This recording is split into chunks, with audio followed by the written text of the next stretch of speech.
আজকে কিন্তু বন্ধুরা ভীষণ একটা অসপিশিয়াস ডে, ভীষণ একটা ভালো মুহূর্ত। সেটা হচ্ছে কাল ভৈরব জয়ন্তী।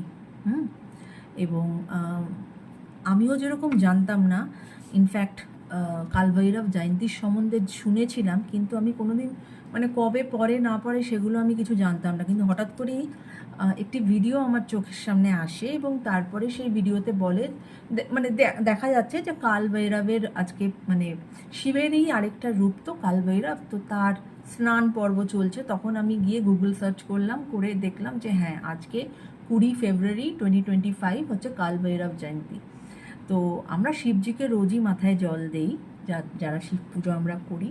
তো আজকে আরেকটু যদি তোমরা পারো, অবশ্য হয়তো তোমরা অনেকে জানো, কিন্তু যারা জানো না, কালকে 11:40 কি 11:47 অবধি এই মুহূর্তটা আছে। পারলে একটু ঠাকুরকে একটুখানি ভালো করে একটু অভিষেক করো, আর তারপরে একটু ফুল মিষ্টি একটু চড়িয়ে দিও, যাতে ওনার ব্লেসিংটা পাও, যাতে জীবনে উনি একজন প্রোটেক্টর হয়ে তোমার জীবনে তোমার সাথে থাকেন, রাইট? তো এইটা ভাবলাম যে তোমাদের সাথেও শেয়ার করি, যে হয়তো আমার মতো অনেকেই আজকে জানতে না, তাই আমার মনে হলো তোমাদেরকে একটু জানিয়ে দিই। যদি দুটো মানুষও আমার এই ভিডিওর থেকে জানতে পারে, সেটাই আমার জন্য যথেষ্ট। তো চলো বন্ধুরা, এটাই বলার ছিল। জয় ভৈরব বাবা। ওম সাই রাম, নমঃ শিবায় নমঃ।